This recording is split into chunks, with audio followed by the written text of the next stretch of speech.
रामराम शेतकरी मित्रांनो, मी ज्ञानेश्वर चिकणे. तर आज आहे 5 फेब्रुवारी 2024. तर आपला पुढील हवामान अंदाज आहे 15 फेब्रुवारीपर्यंतचा.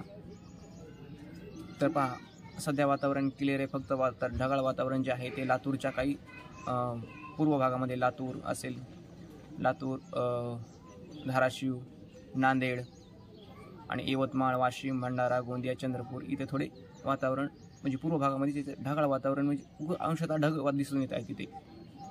पण हे ढगसुद्धा जे आहेत ढग, पण ते उद्यापासून ते कमी होण्याची शक्यता आहे. म्हणजे 6, 7, 8, 9पर्यंत कमी होतील व 10ला मात्र हे ढगाळ वातावरण थोडं वाढण्याची शक्यता आहे. तर त्यामध्ये जिल्हे कोणते पाहा तुम्ही, ती 10पासून पुढेचे जे तिथे अवकाळी पावसाची शक्यता आहे. तर मुख्यतः विदर्भामध्येच अवकाळी पावसाची शक्यता आणि पूर्व मराठवाड्यामध्येच. तर पूर्व मराठवाड्यामध्ये म्हणलं तर पहिल्या स्टार्टिंगला आपण खालचे जिल्हे पाहिजे तर धाराशिव, लातूर, नांदेड, हिंगोली व परभणीचा पूर्व भाग ह्या जिल्ह्यामध्ये थोडी पावसाची शक्यता आहे. तुरळक ठिकाणी म्हणजे असं सर्वत्र पावसाची शक्यता नाही.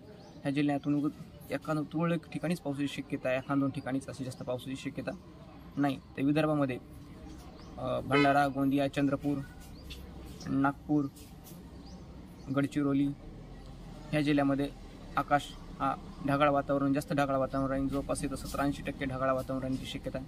पण तिथे तुरळक ठिकाणी पावसाची शक्यता. काही भागामध्ये थोडा जास्त पाऊस होण्याची शक्यता. तो म्हणजेच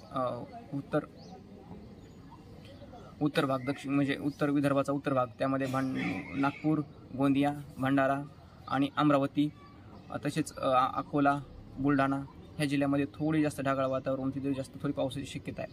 म्हणजे जास्त पावसाची शक्यता नाही, म्हणजे किती 11, 12, 13 तारखेला दरम्यान पावसाची शक्यता. 11 ते 12, 13 तारखेच्या दरम्यान.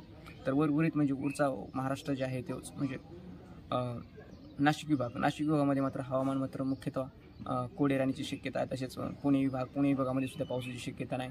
तर छत्रपती संभाजीनगर इथे सुद्धा पावसाची शक्यता नाही. बीडला थोडी ढगाळ वातावरण राहण्याची शक्यता आहे. बीड, त्याच्यामध्ये धारूर इथे सुद्धा हलके ढगाळ वातावरण, तिथे मात्र एवढी पावसाची काही शक्यता अजून तशी नाही. तर माऊली चिकणे हवामान अंदाज यूट्यूब चॅनलला तुम्ही सबस्क्राईब करायला विसरू नका. धन्यवाद.